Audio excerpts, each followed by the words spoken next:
Hey man, this DSA one got dang on another opinion and rants about UGA college football. Excuse me for that. But as far as my opinion goes on this QB situation, because I'm listening to a lot of Dog Nation, I really haven't paid too much attention to any other outlets that's talking about UGA college football too much. Arch Manning is still a big situation, a big deal. Understandable. I'm not hearing that Stetson's not looking as good as he should be, which is also understandable. BVG and Carson Beck are the runners-up for at least the number one spot, and then one of them gonna be a backup after that, which is how it should be. Also hearing that, I want to say one of them might start, well, not start in the Oregon game, but after that, depending on who does it. Hearing that Carson is decently athletic, got a decent arm on him, at least from what I've seen in the highlights, his high school highlights that confirm that. BVG a bit bigger. I compare him to a Tebow in that regard, but really haven't seen him or Carson do too much, especially last year with the way they was being utilized in the offense. Which goes back to my point in BA of Dog Nation. He pointed it out, which is something I've been saying for a while now. This shit have been getting a decent amount of reps. Of course, not all the reps, because Stetson's there and he's the starter, so he's going to need those reps. But they should have been getting a decent amount of reps to deal with, to be able to handle coming into the college game. Now, my rant on this same topic before I try to remember and move on to something else is, why wasn't this done last year? Why weren't they given a decent amount of reps last year? Especially when JT went down, we already had an idea, or at least some of us had an idea, that Stetson was going to step up and take that starting position, because in actuality, he the only one that got experience outside of JT. So why would he not get that spot? Oh, because he's the fourth on the depth chart. Okay.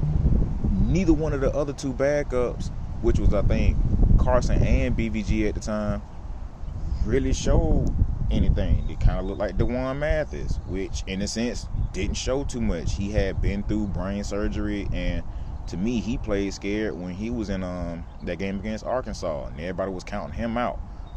In a sense, I can understand that, but the dude had like 2 years of rust on him as far as playing the game. I wish people would stop expecting these players to come in from high school and take off like that. It don't happen that way.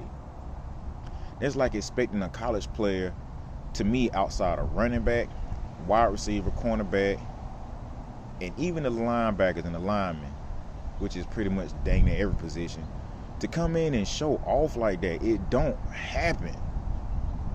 To me, the transition is pretty much the same in a sense. If you're coming from high school as a freshman and you start in a game, you're going against 2, 3, and possibly 4-year vets.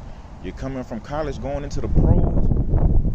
The vet length of time is way long. You're dealing with 5, 6, 7, possibly 10-year vets on defense, and the same goes for the opposite on offense. It is not that easy of a transition, and people be putting all this pressure on these college students and even some of the rookies in the NFL to come out there and produce. It don't just happen like that. Like, be realistic about the situation. Now, one player has really, I'm not going to say it like that.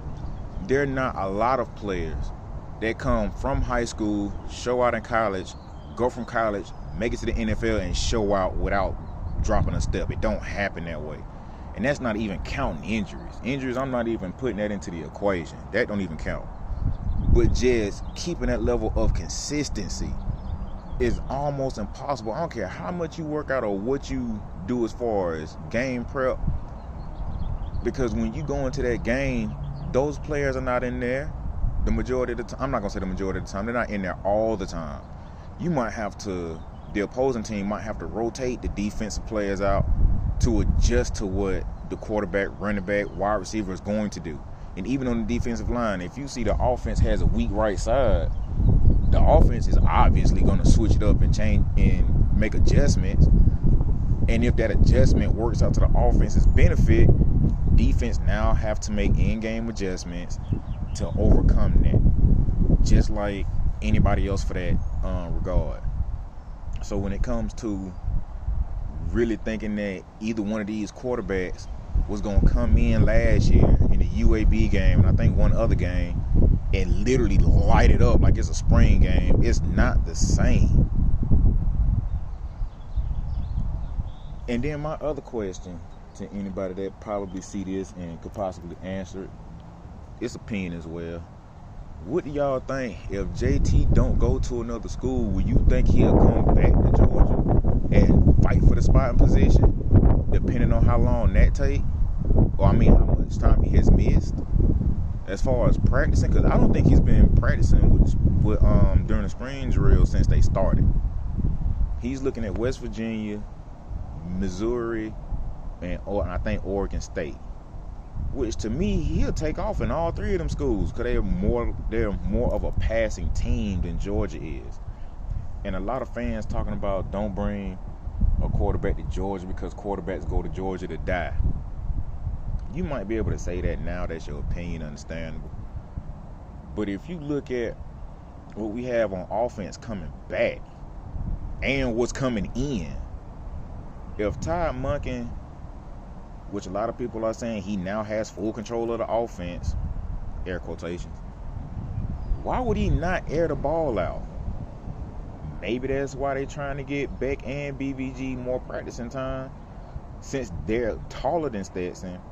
Both of them, I think, are 1 and 2 above Stetson as far as athleticism. Would they not prepare for that? Because if Georgia is really pushing to get Archie Manning, because he's going to be behind Gunner. So you're going to have either Carson Beck, Brock Vandegrift, Gunner Stockton, and then Archie Manning. And a lot of people are also mentioning, I forgot Muschamp's son's first name, but him. That's 5 quarterbacks you have in that room. And I think Muschamp's son, this will probably be his 2nd year there. This is Carson's 3rd year, and I think this is also Brock Vandegrift's 2nd year. So Carson, in a sense, not including Stetson and JT, Carson is the not the correct word of vet in the room. He's like the oldest guy as far as seniority goes out of those quarterbacks in the room. So I would like to personally see Carson at least start, if not start, get decent amount of playing time in one of the games that we got before we play South Carolina, or in that game during South Carolina, where he's not just handing off the ball and that's just it. Or he gets a QB play where he's running the ball up the middle or something like that. Like, let the man actually run the offense. Let him at least get, I'll say, 4 series in. Especially if we manhandling South Carolina at this point. If it's like 21-7, man, go ahead and throw Carson back in there. The worst he could do, in my opinion, is throw an interception. They run it back for a touchdown. Now it's 21-7. Okay, at that point, still let him stay in and play. He has to understand and get a grasp and a feel of college football instead of just pulling him out and then putting Stetson back in and save it. No, let the man stay in and understand what's going on. Stetson, in that scenario, more than likely Stetson can bring it back and put us up 28-14. And I'm not saying the defense is playing bad at that point. I'm just saying offense get a nice run play for 30, 40, 50 yards, 1 touchdown. Stetson drops a bomb, that's 2 touchdowns. We not chew up the clock, but nickel and dime it downfield, boom, that's 3 touchdowns. or we get a punt return for a touchdown. That's 21. Then they come back a quick drive and they score 21-7. That's probably going into the second quarter, possibly at halftime going into the third. At that point in time, if we up like that at the beginning of the third, put Carson back in. Let him run the offense. Or switch it up. BVG, give him the same situation. Let's see how he do. Because these dudes are going to need this time, especially this year, since they didn't get it last year, to actually get some game time experience. Y'all probably going to be tired of hearing me say this, depending on who watched the video, who hear it now or later.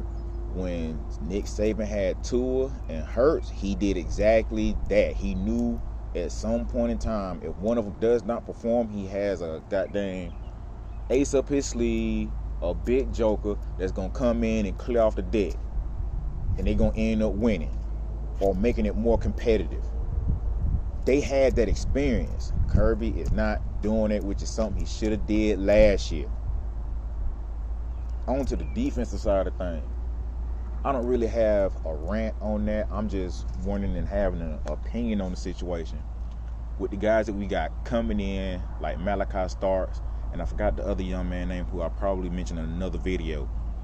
I would like to see them get as much playing time as possible, along with some other guys who name slips me at this point in time, along with some other guys who could possibly come in and do some real good work on defense. I already got an idea that we're not going to be, I'm not going to say shutting people out, but slowing people down as much as we did last year. But I still see our defense as being the type of squad that you're not just going to come out there, especially with what's coming in. And if they get developed enough with the time that they have, you're not just going to be throwing the ball all over us like Tennessee did. A lot of people bring up the Tennessee game like, oh, they just threw all over y'all. Yeah, they did, but what was the score, though? They probably got 600 yards in passing, but it was like 45-14. You did all that to score 14 points. That don't mean nothing.